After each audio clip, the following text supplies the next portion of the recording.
प्रणिपात मेरे साथियों, आप लोग का ये हमारी मैथमेटिक्स, जिसको ये गणित की दुनिया कहते हैं, वैसी गणित की दुनिया में आप लोग का पूरे बरसात, फूल के बरसात से होते हुए सुस्वागतम। हमारी इस दुनिया में एक अध्याय को पढ़ा जा रहा था, जिस अध्याय का नाम था वास्तविक संख्या। ठीक है, इस वास्तविक संख्या में हम सभी, जो हमारे सामने जो आप लोग को जो दिख रहा है, इसके बारे में कुछ पढ़ रहे थे। ठीक है, तो इसमें जो कि आप लोग देख रहे हैं कि प्रमेय 1.3 के बारे में कुछ पढ़ा गया है। ठीक है, और इसके बारे में कुछ उदाहरण था, जो कि ये वाली थी। इसका ये उदाहरण ही है, लेकिन इसको प्रमेय बना दिया गया है। या क्या किस चीज़ का, ये सिद्ध करने वाला प्रमेय है। ठीक है, जैसे कि आप प्रमेय संख्या को सिद्ध करना है, किस तरीके से आप सिद्ध करेंगे, तो वो आप लोगों को प्रयोग करना है 1.3 का, इस थ्योरम के अकॉर्डिंग जी। तो इसके लिए सबसे पहले करते क्या थे, तो उसको पहले माना करते थे परिमेय संख्या। ठीक, उसके बाद एक एल्गोरिदम का यूज करते करते करते हम लोग एक गलत संदेह पर आ जाते थे। बाद में कहते थे कि नहीं, ये परिमेय संख्या माने थे, जरूर थे, लेकिन ये परिमेय संख्या निकला नहीं। तो निकला क्या? अपरिमेय संख्या। ठीक है, तो इस चीज़ को पढ़े थे, समझे थे। और भी था, हाँ, जो कि आपके सामने ऐसे ऐसे जो दिख रहा है, इस प्रकार में लिखना पड़ता था। ठीक, ऐसे लिखना पड़ता था। ऐसे लिखेंगे तो ही मिलेगा अंक, मार्क्स, नहीं तो नहीं मिलेगा। इसके वजह में बात कर लिए थे। ठीक है, तो आज का हम लोग का जो बात करना है वो है किस चीज़ के बारे में, तो एक्सरसाइज के बारे में। EXERCISE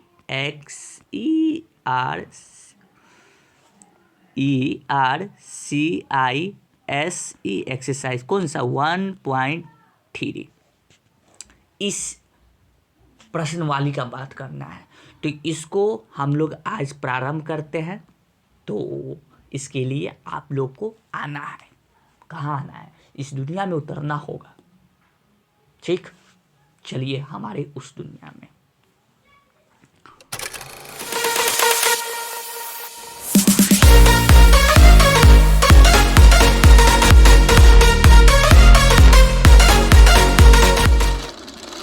जी मेरे प्यारे साथियों, इस दुनिया में आए हैं तो इस प्रश्नवाली का कुछ समस्या है।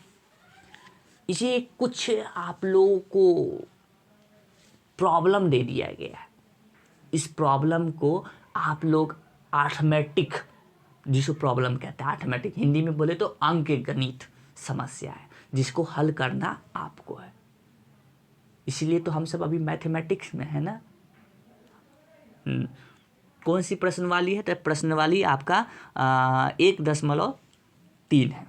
ठीक, जिसमें पहला प्रश्न ये कहा गया है, ये सिद्ध कीजिए कि √5 एक अपरिमेय संख्या है। लेकिन इसके लिए सबसे पहले क्या मानना होता है? तो इसको अपरिमेय सिद्ध करना है, तो मान के ये चलेंगे कि ये परिमेय संख्या है। ठीक है, ठीक, तो इस बात को लिखना भी पड़ता है। तो बिल्कुल बिना लिखे नंबर नहीं मिलता है, तो नहीं मिलता है, तो लिखना है, एकदम लिखना है। चलिए, ठीक है, तो इसका क्या करने जा रहे हैं? इसका करने जा रहे हैं सॉल्यूशन।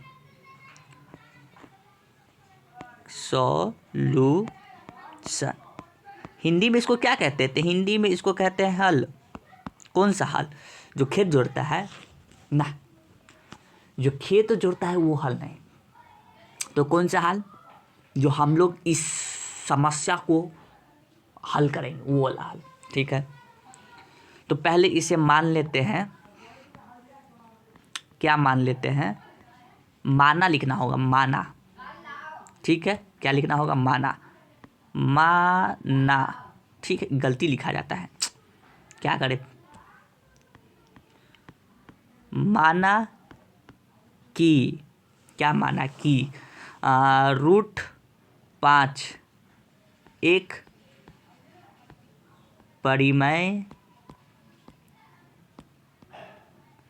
परिमेय संख्या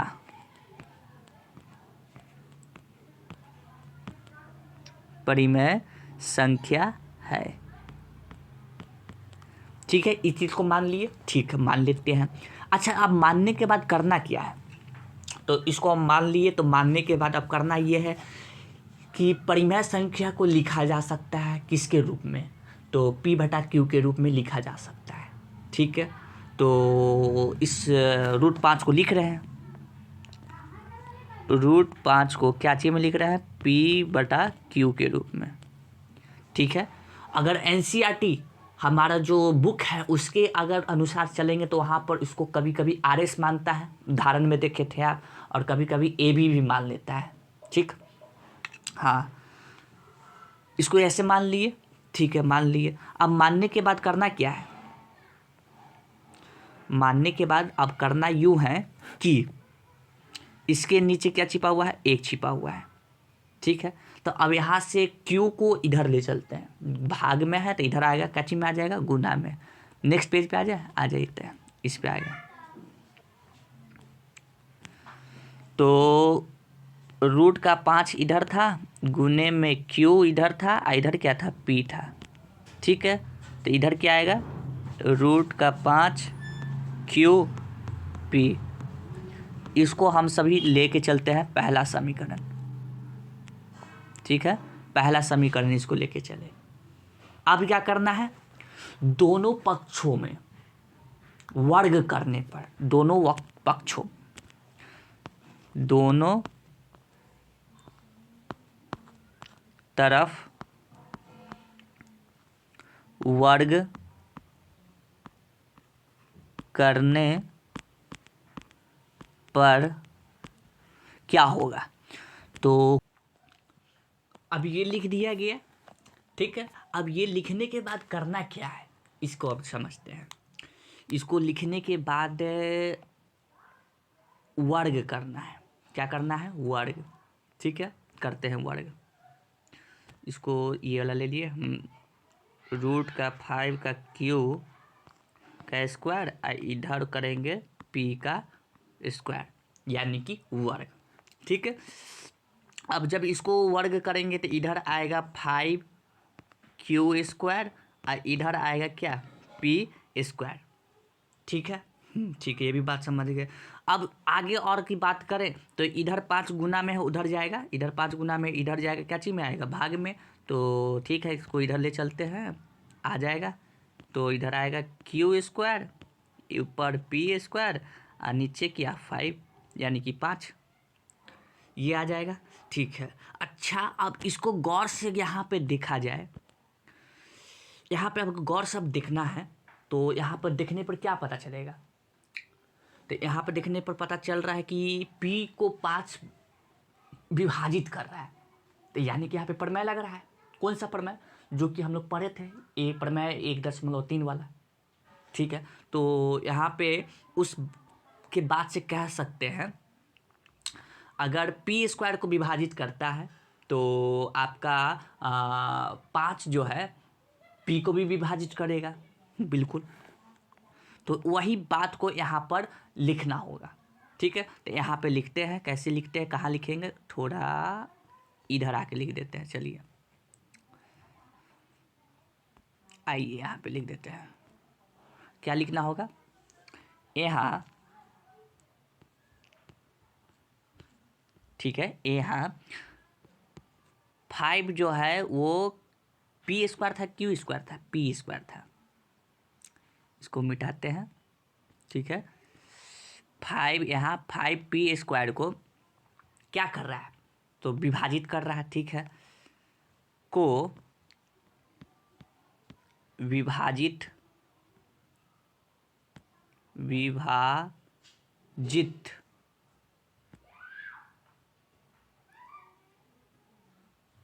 विभाजित करता है। ठीक है, अगर ये ऐसा बात हो गया तो हम ये भी तो कह सकते हैं, अतः क्या कह सकते हैं, यहाँ पर बिंदु है जो कि दिख नहीं रहा है। ठीक है, अतः 5 जो है वो P को भी क्या करेगा, विभाजित करेगा। ठीक, कैसे, प्रमेय 1.3 से अनुसार कह रहे हैं। तो ठीक है, ये भी पहले बात लिख देते हैं, को विभाजित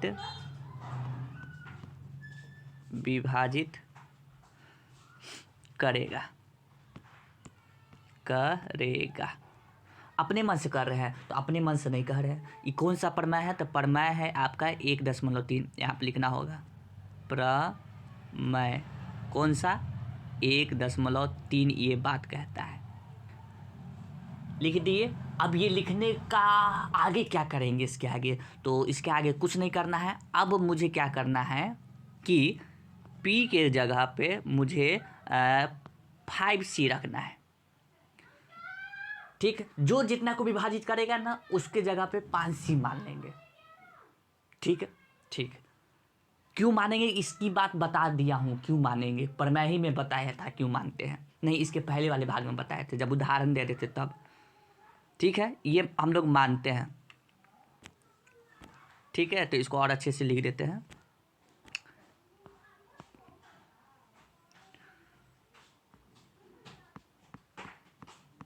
माना। ठीक है, हाँ, तो मानने पर अब क्या होगा कि इधर था Q², इधर था P² और नीचे क्या था? 5 था।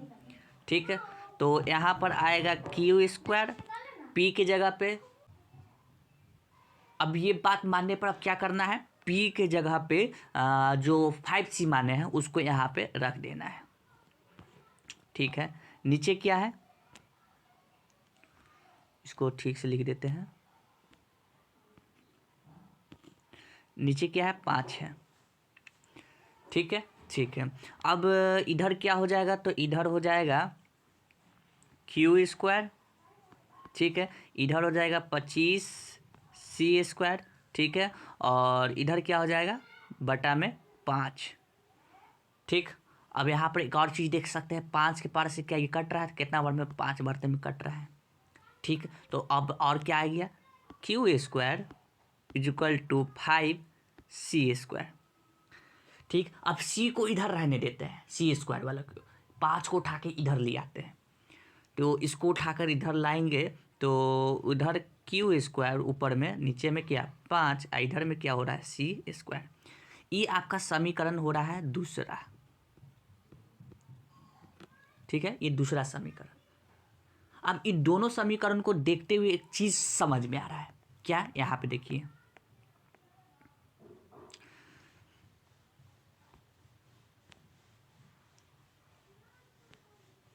देखिए यहाँ पर अगर गौर से देखा जाए तो यहाँ पर 5 जो है, ये जो 5 है ये किसको विभाजित कर रहा है? P² को। ठीक, हाँ ठीक है, समझ में आ रहा है। ठीक, इसको मिटा देते हैं।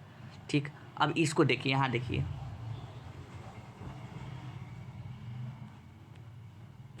अब यही 5 किसको विभाजित कर रहा है? तो Q² को विभाजित कर रहा है। ठीक है, हाँ समझ गए बात को। अब ऐसा अगर बात हो जाता है, ठीक, अगर ऐसा बात हो जाता है तो यहाँ पर इससे पता चल रहा है कि इसका गुणनखंड दोनों में, इसका गुणनखंड है ना 1 से ज़्यादा है। P भी विभाजित हो रहा है 5 से, Q भी विभाजित हो रहा है 5 से, तो इसका दोनों का गुणनखंड जो है 1 से ज़्यादा है। अच्छा, यहाँ पर एक बात लिखना भूल गया मैं। कौन सी वाली बात? कि यहाँ पे हम सब जो मानते हैं, हाँ यहाँ पे देखेंगे, यहाँ पे जो इस बात को मानते हैं ना परिमेय संख्या है, तो इसके बगल में एक और भी बात लिखते हैं। PQ ऐसा संख्या है जिसका जो अभाज्य संख्या है, P और Q एक ऐसा अभाज्य संख्या है जिसका महत्तम समावर्तक 1 आता है। इसका गुणनखंड सिर्फ 1 निकलता है। ठीक, 1 के अलावा और कोई नहीं निकलता है। ये बात लिखना पड़ता है। ठीक है, जो कि नहीं लिखा है, भूल गया लिखने के लिए, ये बात लिखना होगा। ठीक है, लिखने के बाद क्या पता चला कि आपका इधर भी विभाजित हो रहा है। ठीक, और कहाँ विभाजित हो रहा है? इधर।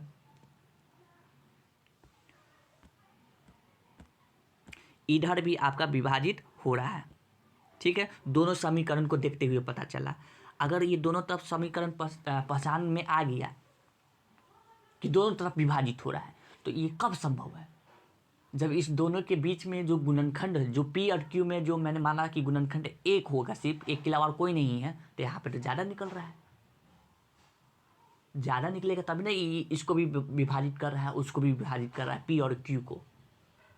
ठीक है, तो यहाँ पे जो हम सब माने थे परिमेय संख्या को, क्या माने थे परिमेय संख्या को? पी और क्यू का जो गुणनखंड है सिर्फ एक ही होगा, एक के अलावा कुछ नहीं होगा, तो यहाँ पर जो ज़्यादा निकल गया। इसीलिए अतः हम बात को अब यहाँ पे लिख देंगे। यहाँ पे आइए, क्या लिख देंगे?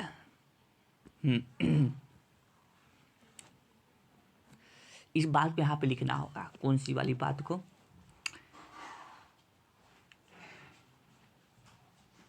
समीकरण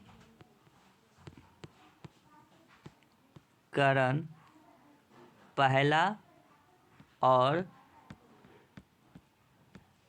दूसरा, पहला और दूसरा से प्राप्त होता है कि P और Q के एक से ज़्यादा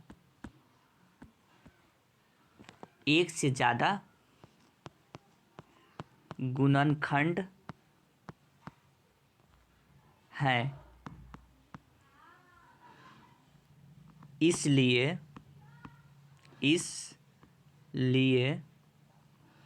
रूट का 5 एक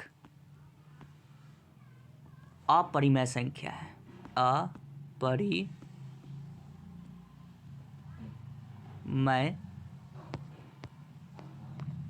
संख्या है। ठीक है, ये बात हो गया। ठीक, ऐसा लिखने के बाद ये आपका कंप्लीट हो गया। आप चाहें तो इसको और अच्छे से बात को समझा सकते हैं लिख कर भी। ठीक है, तो ये ख़त्म हो गया। चलिए ठीक है, इसको अब मैं मिटा रहा हूँ। ठीक है, अब इस पे आते हैं, इसको भी मैं मिटा रहा हूँ।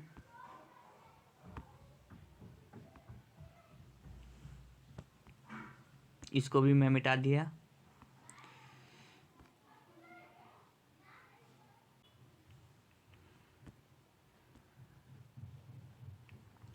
दूसरा प्रश्न देखते हैं। सिद्ध कीजिए कि root 3 plus 2 root 5, 3 plus 2 under root 5 एक अपरिमेय संख्या है। ठीक है, अब इसको चीज़ को सिद्ध करना है, तो इस चीज़ को कैसे सिद्ध करेंगे? तो इसको भी आसान है, आसान पूर्वक से हल हो जाएगा। इसमें आप चाहें तो जो अभी करके बताया वो भी प्रयोग कर सकते हैं, उसके ज़रिए भी हो सकता है, नहीं तो इससे और आसान है। ठीक है, अगर दूसरे तरीके से करते हैं तो इससे और इजी वे में हो जाएगा। कौन सी वाली में? इस पे आगे आइए। ठीक है, सबसे पहले बात तो उल बात लिख लेना है। इधर इसी पे लिखा जाता है क्या? लिख के देखते हैं। इधर मिट ही नहीं रहा है, चलिए इधर लिख देते, कोई दिक्कत नहीं है। सबसे पहले बात तो ये तो लिख देना है, ये लिख देना है। ठीक है, अब ई लिखने के बाद 3 प्लस 2 रूट का 5 इसको P बटा Q के रूप में लिख दिए। ठीक है, लिख दिए। अच्छा, ऐसा बात है, तो अब क्या होगा? इधर आइए अब। हाँ, तो इधर क्या था? 3 प्लस 2 रूट का 5 इक्वल टू में था P और Q था। ठीक है, पी क्यू कैसा है? पी क्यू कैसा है? तो ये पी क्यू ऐसा अभाज्य संख्या है, नहीं, अभाज्य संख्या है जिसका गुणनखंड सिर्फ एक है। ठीक, हाँ। अब इधर ये देखिए 3 प्लस का है, इधर आएगा तो क्या चीज में जाएगा? माइनस में। आइए माइनस में चलते हैं। 2 रूट का 5 equal to P Q minus का 3। ठीक है, ठीक, अब क्या, अब इस 2 को देखिए, ये 2 इधर गुना में है, नीचे आएगा सहची में आ जाएगा तो भाग में आ जाएगा। ठीक, तो भाग में ले आते हैं, तो रूट का 5 पी नीचे में क्या 2q माइनस का 3 नीचे में क्या 2। ठीक है, बिल्कुल बात समझ गए। अब ये बताइए यहाँ पर कि कभी ऐसा हुआ है कि परिमेय संख्या में से परिमेय संख्या जब घटाते हैं तो वो मेरा निकल के आता है रूट का 5।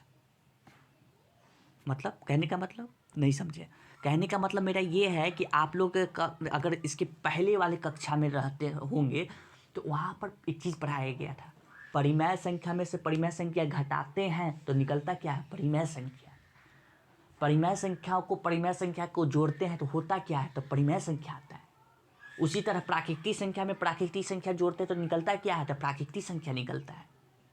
लेकिन यहाँ पे हो क्या रहा है, यहाँ पे हो रहा है क्या, इस परिमेय संख्या को इस परिमेय संख्या से घटा रहे तो निकल क्या रहा है, रूट का 5।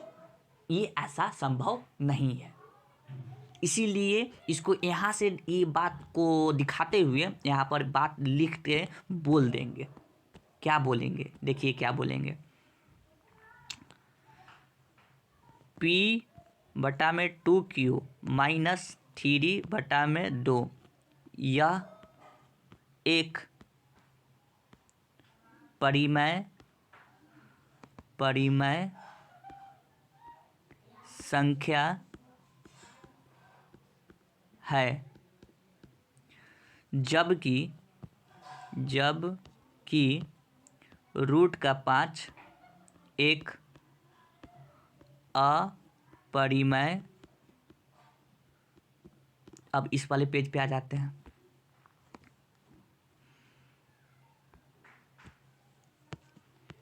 संख्या है। ठीक, अगर ऐसी बातें हैं तो ऐसा नहीं हो सकता है, कैसा नहीं हो सकता है कि रूट का 5 ये बराबर हो किसके, p बटा 2q और माइनस का 3, ऐसा हो ही नहीं सकता है। तो इसीलिए मैं क्या कर रहा हूँ, यहाँ पे कट मार रहा हूँ, रूट का 5 इज नॉट इक्वल किसका, b/2q माइनस 3।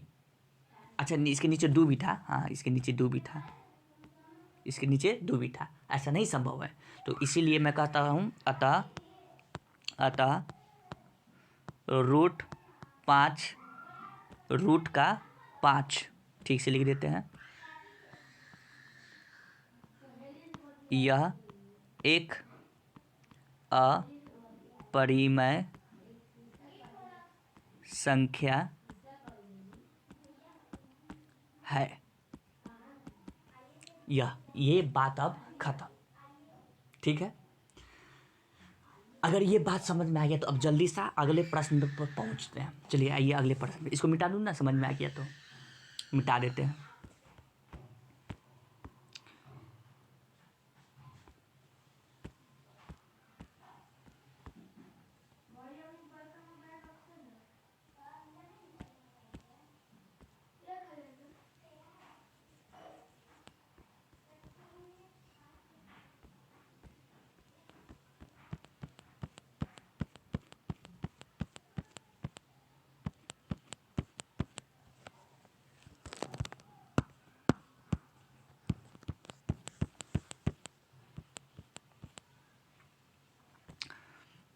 तीसरा प्रश्न क्या कहता है, सिद्ध कीजिए निम्नलिखित संख्या अपरिमेय संख्या है। कौन कौन सा, पहले इसको सिद्ध करना है, ठीक, फिर इसको सिद्ध करना है, फिर इसको सिद्ध करना है। तो आइए इसको जल्दी से सिद्ध करके आगे भागते हैं। आगे कहाँ भागते हैं, ज़्यादा दूर नहीं भागते हैं, बस यहीं पर रहते हैं, जल्दी सिद्ध करते हैं। पहला इसको सिद्ध करना है ना, आइए किसको सिद्ध करना है दिखा देते हैं। पहले ये बात तो लिख लेना है, ये बात लिखना ही लिखना है। ठीक है, लिख लिए। तो अब यहाँ पर पहला में है 1/√2, इसको सिद्ध करना है। इसको मान लिए, क्या मान लिए, यह एक परिमेय संख्या है। ठीक, अब इधर आ जाइए। अगर ऐसी बात है तो 1/√2 इसको कैसे लिखा जा सकता है, p/q के रूप में लिखा जा सकता है, बिल्कुल। ठीक है, अब इसको कर क्या दिया, इसको पलट देते हैं। कहने का मतलब क्यू को ऊपर पी को नीचे ले आते हैं, तो इधर पलटेंगे तो इधर भी पलटना होगा। ठीक, तो पलट देते हैं। तो इधर हो जाएगा क्यू, इधर क्या हो जाएगा, पी हो जाएगा। तो इधर क्या हो जाएगा, रूट का 2, और नीचे क्या हो जाएगा, 1 हो जाएगा। अब यहाँ पर एक चीज़ देखिए, ये जो चीज़ है ये परिमेय संख्या है। ठीक, अपरिमेय संख्या कभी भी अपरिमेय संख्या के बराबर नहीं हो सकता है।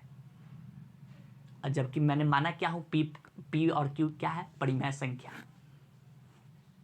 ठीक है, √2 को परिमेय संख्या माना है। तो यहाँ पर दिक्कत वाली बात आ गई है। तो इसको क्या करें, अब करना कुछ नहीं है, अब बस यहाँ पे दिखाना होगा लिखकर, क्या Q/P जो है यह एक परिमेय संख्या है, जबकि √2 एक अपरिमेय संख्या है। ठीक है, अगर ऐसा बात है तो अब मैं यहाँ पे लिख देता हूँ, अतः क्या लिखना है, अतः यह एक कौन सा ऐसे करके लिखना है, ऐसे √2 एक अपरिमेय संख्या है। लिख दिए, हाँ लिख दिए। अच्छा, इस चीज़ को वैसे भी सिद्ध कर सकते हैं, कैसे, जो आपका प्रमेय 1.3 है ना, उसके जरिए भी सिद्ध कर सकते हैं। ठीक है, लेकिन इसके जरिए थोड़ा कम बातों को लिखना पड़ता है, तो इसके जरिए थोड़ा जल्दी सिद्ध हो जाता है। ठीक है, ऐसे भी लिख सकते हैं, वैसे भी लिख सकते हैं। ये भी हो गया बात, इसको भी मिटा रहा हूँ। ठीक,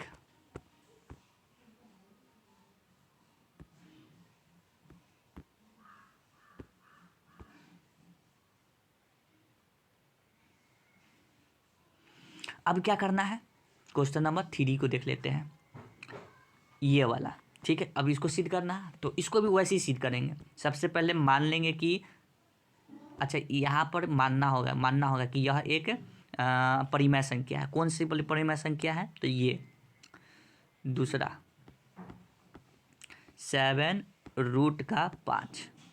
ठीक है, हाँ, तो अगर इसको मान लिए तो इसको लिखना भी होगा P/Q के रूप में, लिख देते हैं 7√5। ठीक से और लिख देते हैं 7√5, क्या चीज में, P/Q। ठीक, अब क्या करना है, इधर 7 क्या चीज में है, गुना में, नीचे आएगा तो भाग में चल जाएगा। तो इधर 5√, ठीक, ऊपर P, नीचे क्या है 7Q। ठीक है, 7Q। अब इसी चीज़ को देखिए, यहाँ पर फिर से यहाँ पे वही दिक्कत वाली बात आ गई है। क्या दिक्कत वाली बात आ गई है कि ये इसको माने हैं कि P/Q के रूप में लिखा जा सकता है। ठीक, और ये तो अपरिमेय संख्या है, इसके कभी भी बराबर हो सकता है, ये बराबर हो सकता है नहीं। तो इसलिए इसको भी मैं कह सकता हूँ कि क्या P/7Q यह एक परिमेय संख्या है। ठीक, जबकि √5 एक अपरिमेय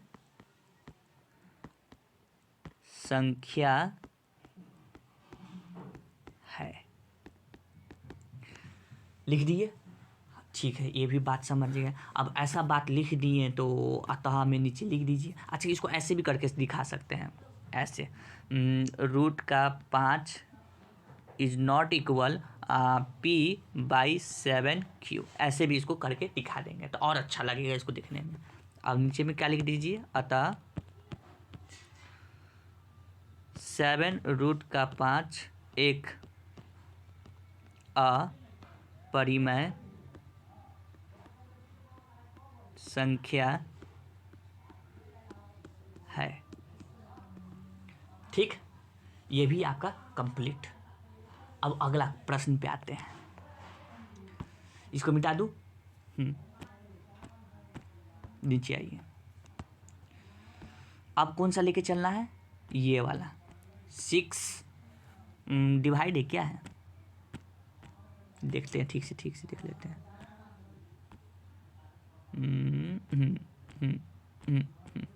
प्लस है, ठीक है, हो जाएगा सिद्ध, कोई दिक्कत का बात नहीं है। तीसरा है, ठीक, तीसरा में क्या है, 6 + √2। इसको क्या मान लेना है सबसे पहले, यह एक परिमेय संख्या है। ठीक है, मान लिए। अब मानने के बाद कहाँ आना है, इधर लिखिए, क्या लिख रही है, 6 + √2। इसको क्या चीज में लिख सकते हैं, P/Q। ठीक है। अगर ऐसी बात है, अच्छा ये भी आप ऐसे भी करके दिखा सकते हैं, जहाँ पर Q = नॉट 0 है, जहाँ पे ई का हो गया, जहाँ पे Q = नॉट 0 यहाँ पे नहीं रख सकते हैं। ठीक है, और अच्छा लगेगा दिखने में। अब क्या, अब कि यहाँ पे √2 ऐसे ही रहेगा, +6 इधर आएगा, माइनस में P/Q, इधर क्या है, -6। ठीक, इसके नीचे क्या छिपा हुआ है, 1 छिपा हुआ है। ठीक, अब ये बताइए, क्या परिमेय संख्या को किसी परिमेय संख्या में से घटाते हैं तो क्या निकल के आता है, परिमेय संख्या। अपरिमेय संख्या तो नहीं आता है, नहीं। और मुझे क्लास 9 में बताया गया था कि ये क्या है, अपरिमेय संख्या। इसीलिए अब इस चीज़ को ऐसे लिखें, P/Q माइनस का 6/1, यह एक परिमेय संख्या है, जबकि √2 एक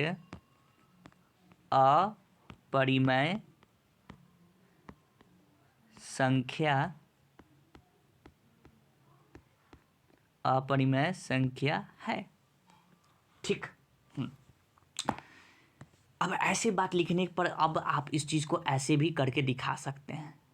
कैसे, देखिए ऐसे, √2 इज नॉट इक्वल P/Q -6/1, ऐसे ये भी करके दिखा दी तो और अच्छा लगेगा उसको दिखने में। अच्छा, तो ऐसा बात है जी। उसके बाद आप इसको हटाकर, ठीक है, आप उसके नीचे में ये बात लिख दें।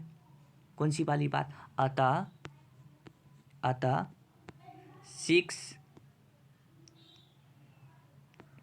+ 2, क्या था, 6 + √2 था क्या, देखना होगा, देखने दीजिए। 6 + √2, जी 6 + √2।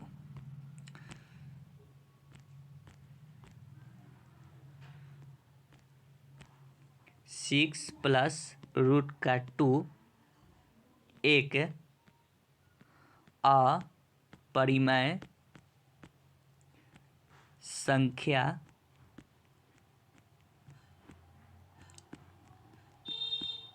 है। ठीक है, अब ये सब ऐसे बात अब जब लिख देते हैं तो अब पूरी पुष्टि हो गया इस सब के बारे में। और आप चाहें तो इसको और अच्छे से भी बना सकते हैं। जो प्रमेय है उसके जरिए भी बना सकते हैं, लेकिन उसकी तरफ आपको दोनों तरफ क्या करना होगा, वर्क करना होगा। वर्क करने पर बहुत चीज़ बात को लिखना भी पड़ता है। ठीक है, इस सबको मैं अब मिटा रहा हूँ। ठीक है, अब आप सब यहाँ पे देख लीजिए।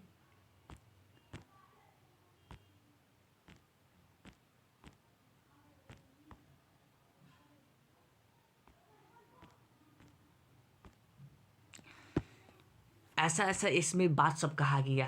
ठीक है, तो ऐसा अब अगर बात कहा गया है, ये सारा चीज़, ये जो प्रश्नवाली है, ये प्रश्नवाली सब अब आपका ये समाप्त हो गया। ठीक है, ये सब समाप्त हो गया प्रश्नवाली। ठीक है, ये हो गया इंड। ओके, अब आप लोग से मिलूंगा कब, अगले पाठ में। ठीक है, अगले भाग में मिलूंगा। तब तक के लिए अब मुझे जाने का अनुमति दीजिए। जय हिंद, जय भारत।